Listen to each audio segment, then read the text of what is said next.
duties and that type of thing. And then we have a couple questions just to kind of fill in for historical facts. And other than that, it's pretty much in the gentleman's own words. Okay. We've had some interesting stories. Yeah. Some funny, some very heart-rending, and on and on. He's in two different branches. Oh, my. Oh. We have one for guy that way. This is Mr. Don Wyatt. Would you like to tell us what branch of the service you were in and how long you served? Branches. I joined the Navy in August 1950 when the Korean War broke out. And I went into,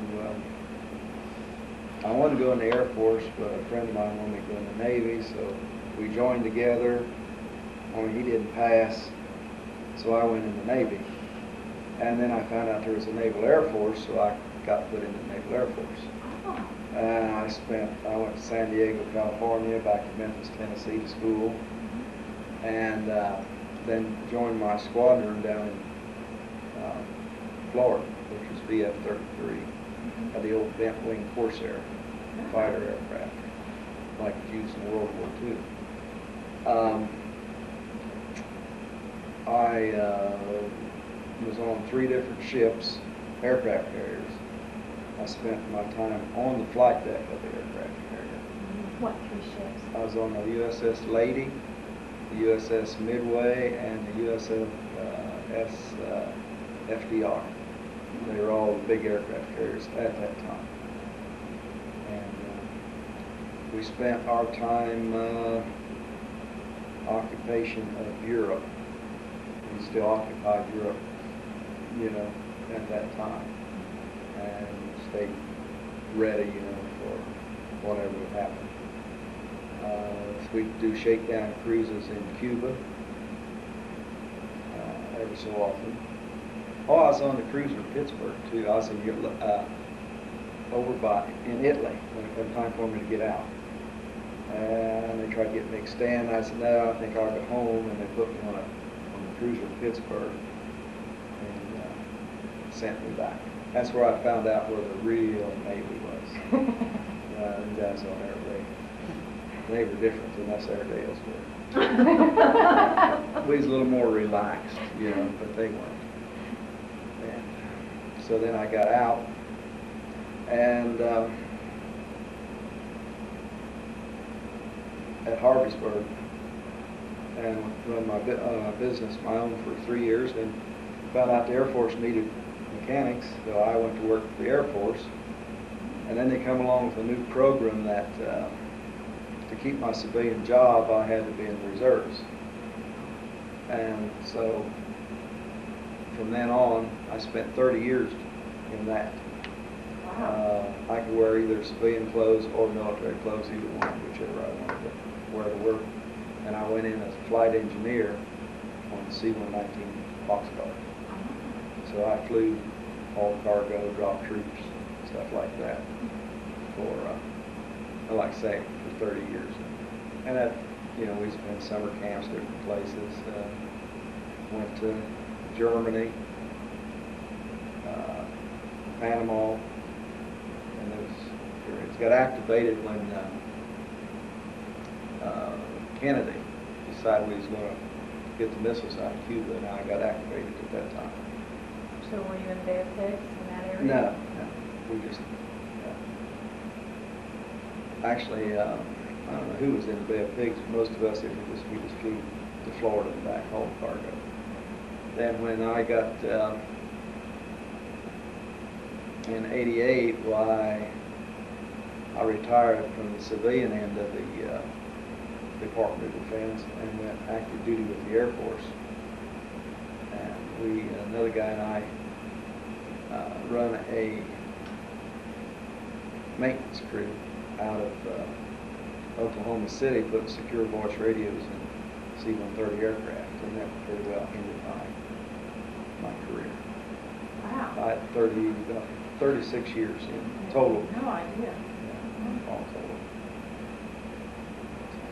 Well, when you first went in and you were in occupied Europe, what were your primary duties there? What did Just you patrol. patrol? Yeah, we send out flights. I was with the fighter squadron. fighter aircraft. And we just patrolled the area and sent out planes, 2 and 3 flights a day. And make sure they were ready. Yeah, but my job was, I started out as a plane captain, which gets the airplane ready. He's assigned an airplane. Then I went to line PO, which I had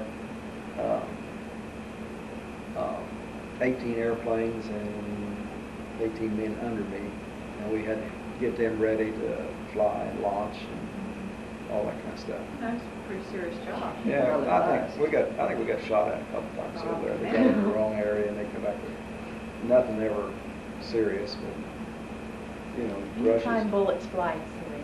Yeah, he said he's seen a lot of friends get killed and stuff like that. Now, you enlisted during the Korean Yeah, conflict. right. Did you see combat there? Did No. they send you to Korea? No, they almost did. It's kind of odd. I want to work on airplanes. I want, like I said, I want to join the Air Force, and I end up in the Navy. So they interview you to find out what you want to do. You kind of, act like you're going to give you your choice. So they said, "What do you want to do?" I said, "I want to work on airplanes." Well, okay, you got to go to school. What else would you want to do? I said, "Well, I don't know. I want to work on airplanes. I want to work on engines or bodies or fly or." They said, "You can't do that." I said, "Well, I don't care." And they said, "Well, how'd you like to be a hospital man?" I said, "Well, I don't know what is a hospital man." About San Diego, they said, "See a big hospital up there on the hill, and it's nice. And you wear whites, go around and take temperatures and stuff like that." And I said, "Well, that sounds good." He said, "Well, here, you got to volunteer for that." So I signed my name. I still got that where I signed my name. But what I didn't know was I was signing to go in as a corpsman with the Navy, with the Marines. Oh. Is what I was, like the medics that go in. Uh-huh. That's what I was volunteering for. You're the guy who picks up the dead Right. bodies. Yeah, that's what I didn't know that, or I wouldn't have done that. But anyway, I had top scores in my company, and the ones with top scores got to go to school. So I come back to Memphis, Tennessee. Good. Like that. Paid to be intelligent. Yeah. Well, the old chief said when you take these tests, do the best you can. So a lot of guys won't. So do the best you can, and that's what I tried to do. Kept him out of the- That saved me. So how old were you when you went in the service? 19. Were you drafted or did you live? Well, I went to the guy come by, a friend of mine come by, and he said, "There's a war going on over in Korea." I said, "There is." Yeah, I'm in Wilmington, I don't know there's anything going on. And he said, "They're probably going to draft us." I said, "Well, let's go to the draft board and find out." We went to draft board. There's some woman that was in charge of the draft board. And we told her who he was and our age. And we said, "What's our chance of being drafted?" She said, "Well, I'll tell you what. My son had to go, and as far as I'm concerned, if he had to go, everybody can go." And we walked out, and Glenn and I looked at each other and said, "We're going to get drafted." So we enlisted. That's funny. So I'm assuming you were single at that time, a single fella. Oh, yeah. I was single all the time I was in the Navy. Were you? Yeah, he didn't get until he got out. That was why. That's Okay. probably why. Well, I decided, I didn't want to marry somebody for some other state. They I'm always sure a lot wanted of to guys run. would have been better off if they done that. Yeah. You know, What a lot But of I separation. had a lot of Oh, yeah. fun. We go aboard ship for 6 months, then we come back to Florida. Our home base was in Sanford, Florida. And we spent 6 months there, and then we go right back to the ship. So I have an old convertible. Oh, I there's enjoyed one out it. back there. Now he has- Convertible now he has a- Florida. Now he has a grandson that's in the Navy, and he loves it. And I'm sure he impressed him enough that Mhm. that's what he did. Now, did you have other brothers or sisters that served in the military? My brother was in the Army Guard.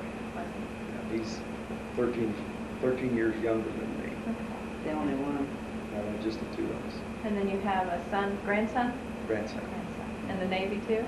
He's out in California. He's in California right now. He loves it. And he just made 3rd class. He emailed us the other night when if I wanted to come out and pin his new stripes on him. Oh, It would have neat. been nice if he could have. Oh, that would be nice.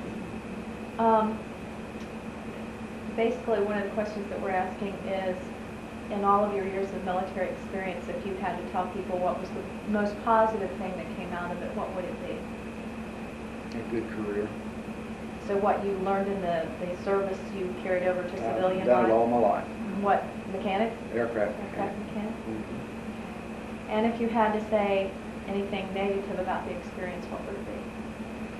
It's kind of bad out here at sea for 6 months at a time. So, But we don't went in and tell out. that. We went in and out of ports, but it was still, you know, you spend a lot of time just out at sea, and there was nothing to do out there but work. So what all did you do on board ship those 6 months since you're in the middle of the water? Flew, sent airplanes out. You That's didn't about have all. to scrape paint, that kind No, of no, thing? I didn't. There is Navy that does that, Mhm. but I was in the aviation part. We didn't do stuff like that. We worked airplanes. Yeah, we thought we'd really something. You know, we get to Safer run them today, up, you know, way to start go. them up, and they'd come in guys that's chipping paint more and watch you, you know, and we really thought we were something. Well, basically, if you had the opportunity to tell future generations anything that you'd like about the United States military, what would it be for posterity? Mm. Well, I think everybody needs to be in it.